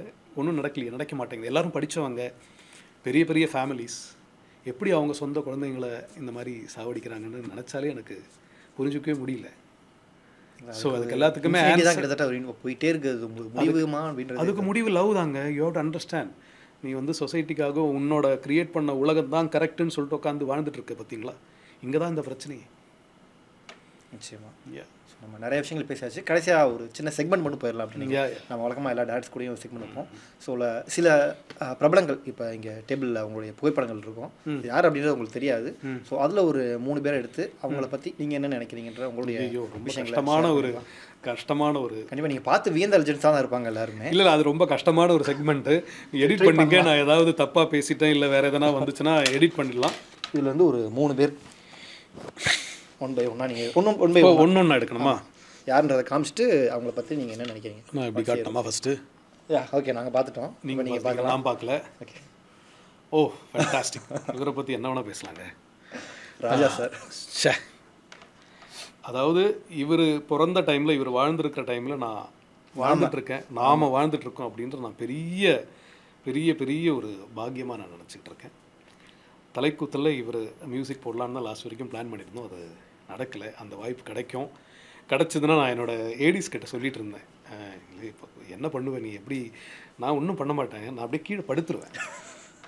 நான் எழுந்துச்சு சேரில் கூட உட்கார மாட்டேன், படுத்தே விட்டானே, அப்படியே படுத்துருவேன். சார் நீங்கள் ஏதாவது பண்ணி கொடுங்க இதை படம், ஏன்னோ அப்படி அவ்வளோ என்ன சொல்கிறது, எனக்கு எக்ஸ்ப்ரெஸ் பண்ண முடியாத அளவுக்கு அவர் மேலே காதல் அப்படின்னு சொல்லலாம். I just love him so much. And music வந்து இட்ஸ் யூனிவர்ஸோட ஒரு லாங்குவேஜ். அது வந்து அந்த யூனிவர்ஸ் அவருக்கு அப்படியே நேச்சுரலாக ஸ்பான்டேனியஸாக கொடுத்துருக்கு.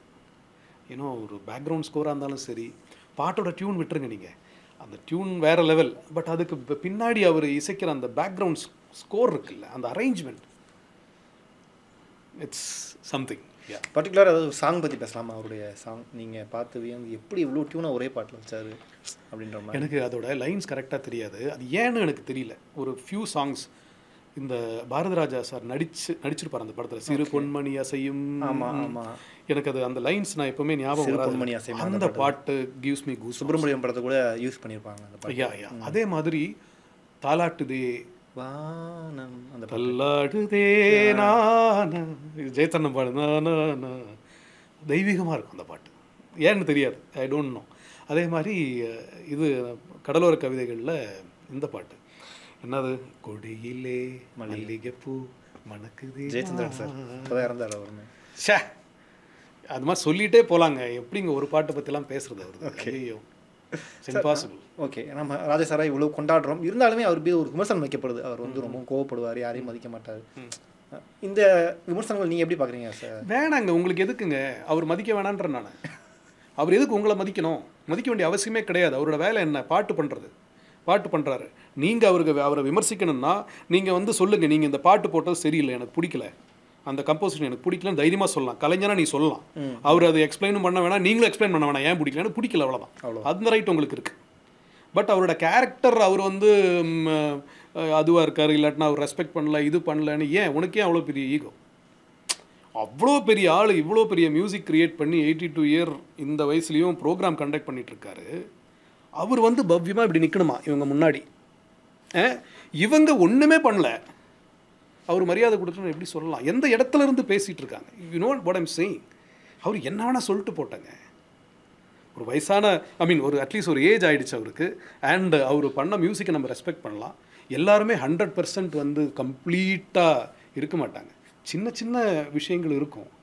அதை ஏன் இப்படி பெருசுப்படுத்தி இப்படியெல்லாம் பேசி அவரை மாதிரி ஒரு ஆளை வந்து இது பண்ணுறீங்க? சும்மா விட்டுருங்கப்பா, இப்படி இருந்துட்டு போட்டோம். அவர் is such a happy man, is creating music. அவருக்கு தெரிஞ்சது மியூசிக் பண்ணி என்ன அவர் ஸ்டேஜில் பேசுகிறதும் அப்படி தான். அவர் ரொம்ப இயல்பாக பேசுகிறார். நம்மளுக்கு அது வந்து அரகன்ஸாக தெரியுது. அவர் ரொம்ப இயல்பாக பேசுகிறார். ஆக்சுவலாக நான் அப்படி தான் அதை பார்த்துருக்கேன். ஓகே, நெக்ஸ்ட் யாருங்க? ஓகே, ஐயோ பார்க்கலாம். மணிரத்னம் சார் வந்துச்சு சின்ன வயசுலேருந்தே நம்மளுக்கு சினிமா அப்படின்ற. அஃப்கோர்ஸ் எனக்கு பாரதிராஜா சார் அந்த படங்கள் தான் எனக்கு ரொம்ப இப்போவும் நான் பார்த்து எனக்கு ரொம்ப வியந்த படங்கள்னா அப்படின்னா பாரதிராஜா சார் படம். பட் மணிரத்னம் சாரதோடது வந்து நாயகன், அப்புறம் இது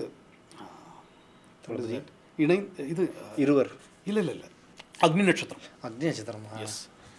ஸோ இந்த படம் வந்து அந்த டைமில் நான் ஸ்கூல் படிக்கிற டைமில் வந்த படம். அங்கே வந்து மீனாட்சி தியேட்டர்னு ஆவடியில் அங்கே தான் இருக்கும். ஸோ ஃப்ரெண்ட்ஸ் எல்லாம் இதை பார்க்க போகிறாங்க. எங்கள் அப்பா போக விட மாட்டார். 5 ரூபா டிக்கெட்டு, எதுக்கு இவ்வளோ காசுலாம் செலவு பண்ணிட்டேன்னு. பிகாஸ் எங்கள் அப்பா வந்து ஊருக்கு பணம் அனுப்பணும். அன்றைக்கி அந்த 5 ரூபான்றதுக்கு பெரிய ஒரு, என்னை போக விடல. அவங்க எல்லோரும் படம் பார்க்க போகிறாங்க. நான் வந்து என்னோடய வீட்டுக்கு வெளியே சின்ன ஒரு கார்டன் மாதிரி இருக்கும், குவார்ட்டர்ஸ். ஸோ டிஃபென்ஸ் குவார்ட்டர்ஸ் வெளியே இருந்து அழுதுகிட்டு இருக்கேன். அந்த படம் நான் இப்போ வந்தாலும் எனக்கு அது ஞாபகம் வரும். ஓகே. அதுக்கப்புறமா அடம் முடிச்சு அடுத்த வாரம் அவங்க எல்லாருமே 2வது வாட்டி வந்து பார்க்குறாங்க. ஓகே. அங்கே பார்த்து வியந்த படம் தான். ஏன்னா இது வரைக்கும் நம்ம பார்க்காத விஷுவல்ஸு, சாங் ட்ரீட்மெண்ட்டு, பிசி ஸ்ரீராமோட லைட்டிங் பேட்டர்ன்ஸு, இதெல்லாம் பார்த்து நான் பயங்கரமாக அப்படியே என்ன ஒரு மேஜிக்கலான ஒரு வேர்ல்டு அப்படின்னு. அன்றைக்கி வந்து எனக்கு அப்போ இருந்தே நடிப்பு நான் ரொம்ப இஷ்டம். நான் இந்த மாதிரி ரைட்டிங், டைரக்ஷன் இதை பற்றிலாம் யோசிச்சு கூட பார்க்காத ஒரு ஆள். நல்லா இருக்கும்ல, இப்படி நம்ம நடித்தா நல்லா இருக்கும்லாம் அந்த டைம் தோணிருக்கு. அதே மாதிரி நாயகன். அப்புறமா எனக்கு ரொம்ப ரொம்ப அவரது பிடிச்ச படம் வந்து மௌனராகம். அண்ட் இந்த படத்தோட ஆர்ட் டைரக்டர்கிட்ட நான் வந்து இந்த வீடு ரொம்ப இம்பார்ட்டண்டான எலிமெண்ட் இந்த படத்தில். காதல் என்பது பொது உடைமையில் நான் அவர்கிட்ட சொன்னது தான். மௌனராகம் படம் பார்த்தீங்கன்னா அந்த வீடு இருக்கும்ல, அந்த ஒரு ஃபீல், அந்த ஒரு அமைப்பில் எனக்கு பண்ணி கொடுங்கன்னு சொன்னேன். அவர் ரொம்ப நல்லா பண்ணியிருக்காரு ஆக்சுவலாக. ஓகே. யா யா யா சூப்பர். ஸோ மணிரத்னம் அவர் ஜீனியஸுங்க. ஜீனியஸ்னால் அவர் அந்த பேட்டர்னை ஒரு ஒரு ஒரு விஷயம் வந்துகிட்டே இருக்குன்னா அந்த பேட்டர்னை பிரேக் பண்ணுறாங்களே சிலருங்க. That is something amazing. And இப்பவும் அது பண்ணிட்டு இருக்காரு அப்படின்றது தான் பெரிய ஒரு விஷயம். ஸோ அடுத்து இன்னும் 3 மாதத்தில் அவருடைய படம் தக் லைஃப் வரப்போகுது. ஆமாம் ஆமாம் ஆமாம், it's amazing. Yeah okay, next நான் யார்? ஓகே, ரஞ்சித் எனக்கு ரொம்ப பிடிச்ச படம் வந்து இது, நான் ரொம்ப வியந்த படம் மெட்ராஸ். அட்ரஸ் ஒரு வால், அந்த வாலில் இருக்கிற அந்த ஃபோட்டோ அண்ட் அந்த ஃபோட்டோ பேஸ் பண்ணியிருக்கிற ஒரு பொலிட்டிக்ஸ் இருக்கிற ஒரு cash politics, that was brilliantly done in a very commercial way. சரி, அதுதான் ஈஸியாக அது வந்து ஆர்ட் படமாக இல்லாட்டினா ஒரு ஃபெஸ்டிவல் படமாக ஆயிருக்கும். அப்படி ஆகாமல் அந்த டைமில் கார்த்தி சப்போர்ட்டட் தட் ஃபிலிம். சப்போர்ட்டட்னா அவர் அந்த மாதிரி ஒரு பெரிய ஒரு ஆக்டர் அதில் வந்ததுனால it had a wider release and wider audience and அந்த படம். அதே மாதிரி எனக்கு ஃபஸ்ட்டு பார்க்கும்போது அட்டக்கத்தி பெருசாக எனக்கு ஒர்க் ஆகலை. பட் அதுக்கு அப்புறமா நான் பார்த்தப்போ எனக்கு ரொம்ப பிடிச்சிருந்தது. ரொம்ப இயல்பாக ஃபென்டாஸ்டிக்காக ஒரு அந்த கிராஃப்ட் அவர் ஹேண்டில் பண்ணதும் ப்ளஸ் அந்த கானா சாங்ஸ் இருக்கும் இல்லையா, அதை வந்து ஆடி போனா அவனி நிறைய பாட்டு இருக்காது, நடுக்கடல கப்பல் தள்ள முடியுமா. அப்புறம் எனக்கு நான் வந்து என்னன்னா அந்த படம் ஏன் எனக்கு ரொம்ப இதாகிடுச்சுன்னா, நான் வந்து ஃபஸ்ட் நான் நடிச்சிட்டு இருந்தேன். அப்போ கொடைக்கானல் வந்து ஏதோ ஒரு படம் நடிச்சுட்டு அதில் படம்லாம் வெளியே வரலன்னு வச்சுங்களேன். காரில் வந்துட்டு இருக்கும்போது சந்தோஷ் நாராயணோட ஃபஸ்ட்டு அப்போ இந்த பாட்டு நான் கேட்குறேன், ஆசை ஓர் புல்வெளி ஆண். இது வரைக்கும் கேட்காத ஒரு சவுண்டிங், கேட்காத ஒரு சிங்கிங். இது என்ன படம்? அட்டக்கத்தி அப்படின்ற அட்டக்கத்தி என்னங்க இது பேர் அப்படின்லாம் கேட்டேன். பட் இந்த பாட்டு செம்மையாக இருக்குது, பிரமாதமாக இருக்குது. இது யார் இந்த கம்போஸர்? First time compose. நான் சொன்னேன் definitely is going to be summon big, ரொம்ப நல்லா இருக்குது அப்படின்ட்டு. அப்போ அந்த ஃபஸ்ட் டைம்னா அந்த காரில் போகும்போது தான் இந்த பாட்டுகள் எல்லாமே கேட்குறேன். தென் ஐ வாட்ச் த ஃபிலிம். எனக்கு பெருசாக பிடிக்கல, பட் அதுக்கப்புறம் நான் ரீவாட்ச் பண்ண ரொம்ப பிடிச்சிருந்தது. எஸ்பெஷலி இந்த யார் நம்ம நிவின் போலி ஓட படம் வந்தது இல்லை, இங்கே பயங்கர ஹிட் ஆச்சு, அல்ஃபோன்ஸ் புத்திரன், பிரேமம். ஆல்மோஸ்ட் சேம் ஸ்ட்ரக்சர் தான் அது. ஓகே, ஆமாம், same kind of a structure, same idea, you know. So that was very brilliant. And இப்போ அவருக்குன்னு ஒரு இடத்த அவர் க்ரியேட் பண்ணியிருக்காரு. சாதாரணமாக ரொம்ப ஈஸியாக முடியாது. So is making socially important films and அவரோட ஒரு பாதையை க்ரியேட் பண்ணியிருக்காரு. And that's really amazing. நிச்சயமா. யா சார், 3 ஃபோட்டோ செலக்ட் பண்ணிட்டீங்க. எல்லாருமே கிரியேட்டர்ஸாக வந்திருக்காங்க. ஏதாச்சும் ஒரு ஆக்டர் வந்தால் நல்லாயிருக்கும். மிச்சம் இருக்கிறதுலாம் ஆக்டர் தான் இருக்காங்க. ஏதாச்சும் ஒன்று ஒரு ஆக்டர்ஸ் பற்றி பேசலாமே. யார்? ஓகே, அஜித் குமார். பயங்கர டைமிங் அவரோட படம் release. Ajith Kumar, yes, Padma Bhushan Ajith Kumar. First of all அதுக்கு நான் அவருக்கு வாழ்த்து சொல்லணும்னு நினைக்கிறேன். வெரி டிசர்விங் அண்ட் ரொம்ப நல்ல மனிதர். ஏன்னா நான் அவர் கூட நடிச்சிருக்கேன், என்ன எறிந்தால் அப்படின்ற படத்தில் அவர் கூட நடிச்சிருக்கேன். எல்லாரையும் ரொம்ப சக மனிதராக பார்ப்பார், ரொம்ப நல்லா எல்லாரையும் ட்ரீட் பண்ணுவார். என்ன இதோட ஐரனின்னா, இப்போது 10 years ஆஃப் என்ன எறிந்தால் அப்படின்னு சொல்லிட்டு ஃபேஸ்புக்கில் அன்றைக்கி நான் போட்ட ஃபோட்டோ வந்தது. அண்ட் அன்றைக்கி நான் வந்து அது ஃபஸ்ட் டே ஃபஸ்ட் ஷோ பார்க்கவும் முடியல, ஏன்னா அன்றைக்கி நான் லென்ஸ் ஷூட் பண்ணிகிட்ருக்கேன். ஓகே, மூணாரில். ஸோ இந்த போஸ்ட் நான் போட்டேன் இந்த மாதிரி, இது வாட் டு சே, விடாமுயற்சி அப்படின்றது இந்த டைட்டில் இல்லையா. ஸோ எனக்கு தோணிச்சு, இந்த காதல் என்பது பொது உடைமைன்றது ஒரு ரியலி ஒரு விடாமுயற்சி தான். நான் அது பண்ணக்கூடாதுன்னு சொல்லி இந்த வரைக்கும் எடுத்துன்னு வந்து இப்போ ரிலீஸ் வரைக்கும் எடுத்து வந்து ஃப்ராங்காக இன்னும் என்னோடய டீமோடையும் விடாமுயற்சி அப்படின்னு நான் ஃபேஸ்புக்கில் ஒரு போஸ்ட் போட்டேன். என்னோடய ஏடி என்ன பண்ணால், அவன் அந்த விஷயத்தை எடுத்து, ஏன்னா எங்களோட ட்ரெய்லர் வந்து பிவிஆர் தியேட்டர்ஸில் அஜித் சினிமா விடாமுயற்சி படத்தோட முன்னாடி எங்கள் ட்ரெய்லர் ப்ளே ஆகுது. இந்த விஷயத்தை எல்லாத்தையும் கனெக்ட் பண்ணி அவன் ட்விட்டரில் ஒரு ட்வீட் போட்டான். அது வந்து பேசிக்லி நல்லா ரீச் ஆகிடுச்சு. First day first show of விடாமுயற்சின்லாம் சொல்லி அஜித் சாரோட ஃபோட்டோ, நானும் அஜித் சாரும் சேர்ந்து ஃபோட்டோ எடுத்த ஃபோட்டோலாம் இருக்குது. அதெல்லாம் வச்சு அவன் ஒரு விஷயத்தை போட்டான். ஸோ அவ்வளோ ஃபேன் ஃபாலோவர்ஸ். அதாவது நேற்று கூட பேசிகிட்டு இருந்தேன், ஒரு வியக்க வைக்கிற விஷயம். அவர் எதுவும் பண்ணுறதில்ல, ப்ரமோஷன் பண்ணுறதில்ல, இன்ட்ராக்ட் பண்ணுறதில்ல, வீடியோ இன்டர்வியூஸ் கொடுக்கறதில்ல, எதுவுமே பண்ணாமல் தானாக ஒருத்தருக்கு இப்படி அமையுது அப்படின்றது once in a life time opportunity. இதுக்கு யாரும் எக்ஸ்பிளைன்லாம் பண்ண முடியாது. அண்ட் அவரை இமிட்டேட் யாரும் பண்ண முடியாது. இப்படி பண்ணால் நம்ம இப்படி வந்துடலான்னு யாரும் முயற்சி பண்ணவும் முடியாது. ஸோ அது ஒரு மேஜிக், ஒரு என்ன சொல்கிறது, ஒரு வரப்பிரசாதம், இல்லாட்டினா ஒரு என்ன சொல்லுவோம், ஒரு once in a life time அப்படின்னு சொல்லுவோம்ல, ஸோ அந்த மாதிரி தான் எனக்கு அவர் கூட நடிக்க கிடைச்ச opportunity. I am very happy. And இப்போ அவர் ட்ரெய்லர் கூட அவர் படத்தோட இந்த ட்ரெய்லர் வருதுன்றது ரொம்ப சந்தோஷமாக இருக்குது. அண்ட் ஐ ஹோப் அவரோட ரசிகர்கள் எல்லாருமே இந்த மாதிரி ரொம்ப நெகட்டிவாக இல்லாமல் அடுத்த 14th February என்னோட படமும் பார்ப்பாங்க அப்படின்னு நினைக்கிறேன். நான் கேட்டுக்கிறேன். ஆக்சுவலாக அவர் கூட நடிச்சிங்க, அப்புறம் டேரக்டராக கிரியேட்டராக மாறுறீங்க. அது பார்த்தாரா, பேசினாரா டேரக்டராக? ஐயோ இல்லைங்க, நானும் அப்புறம் இல்லை, ரீச் பண்ண ரொம்ப கஷ்டம். நானும் அப்புறம் அது ட்ரை பண்ணல. நமக்கு அந்த கூச்செல்லாம் நிறைய இருக்குது. நம்ம போய் அப்படி கேட்க மாட்டோம், ட்ரை பண்ண மாட்டோம். அவருக்கு தெரியுமான்னு தெரியாது எனக்கு. பட் யா, மேபி கண்டிப்பாக இந்த படம் வெற்றி அடைஞ்ச பிறகு மீட் பண்ணுவார் நம்புவோம் நாம. எஸ் டெஃபினட்டாக looking forward to it. So நிறைய விஷயங்கள் பேசியாச்சு. ஆடியன்ஸ்க்கு என்ன சொல்லணும்னு நினைக்கிறீங்க? குறிப்பாக இந்த மாதிரியான படங்கள் சமூகத்துக்கு நிறைய படங்கள் தேவை. பட் இருந்தாலும் இன்னொரு பக்கம் சோஷியல் மீடியாவில் நெகட்டிவான கமெண்ட்ஸ் வந்துட்டு, குறிப்பாக அந்த வானவில் அப்படின்ற மாதிரியான இங்கே பார்த்தாலும் இந்த ஒரு கமெண்ட் வந்துகிட்டே இருக்குது. இல்லை, வானவில் நீங்கள் என்ன சொல்லணும்னு நினைக்கிறீங்க? இல்லைங்க, வானவில்ன்றது அவங்களோட ரெப்ரஸன்டேஷனுங்க. ரெயின்போ இப்போது என்னோட இந்த படம் வந்து நாளைக்கு சென்னை ரெயின்போ ஃபெஸ்டிவலில் ஸ்க்ரீன் ஆகுது. ரெயின்போன்றது அவங்களுக்கு வச்சுருக்கிற அந்த ரெப்ரசன்டேஷன், அந்த கலர், அது வந்து ட்ரோலாக நான் பார்க்கவே இல்லை. நான் சொன்னேன் இல்லைங்க, அது கலர்ஸ் நம்ம பிளாக் அண்ட் ஒயிட்டாக இருக்கும், நடுவில் அவ்வளோ கலர்ஸ் இருக்குது. அது நம்ம பார்க்கணும் இல்லையா? நிச்சயமாக அதுதான் நான் சொல்ல விரும்புகிறேன். இங்கே ட்ரோல் பண்ணுறதுல தப்பே இல்லை. ஏன்னா அந்த ட்ரோல் பண்ணுறதுனா புரிதல் இல்லாதனால தான் நம்ம ட்ரோல் பண்ணுறோம். ட்ரோலே பண்ணிகிட்டு இருக்காதீங்கன்றேன். நீங்கள் கேட்குற கேள்விக்கு ஒரு ஆன்சரை தேடுங்க. படத்தை பார்த்து தேடுங்க, புக்ஸை படித்து தேடுங்க, தெரிஞ்சவங்ககிட்ட பேசி தேடுங்க. சும்மா இந்த போட்டதே அரைச்ச இந்த டீராஜ் இந்த பாட்டு அரைச்ச மாவை அரைப்போமான்ற மாதிரி அரைச்சமாகவே அரைச்சிக்கிட்டு இருக்காது. அது உங்களுக்கு எந்த விதமான பிரயோஜனமும் இல்லை. நீங்கள் எங்கேயுமே அதை வச்சுட்டு கீழேயும் போக மாட்டீங்க, மேலேயும் போக மாட்டீங்க. இதுதான் நான் சொல்ல விரும்புகிறேன். ஃபேமிலி அப்படின்றது ரொம்ப முக்கியமான ஒரு இடம். சொசைட்டியோட ஒரு எல்லா டைமென்ஷன்ஸ் இருக்கிறது ஒரு ஃபேமிலியில். ஒரு அப்பா அம்மா இல்லாட்டினா 2 பேர், இப்போ தான் நம்ம இதை பற்றிலாம் பேசுகிறோமே, ஒன்றா ஒரு இடத்துல இருக்கிற ஒரு இடம் இல்லையா? அப்போது இங்கே வந்து கான்வர்சேஷன்ஸ் ரொம்ப இம்பார்ட்டண்ட். எல்லாருக்குள்ளேயும் பேசிக்க முடியணும் இல்லைங்களா?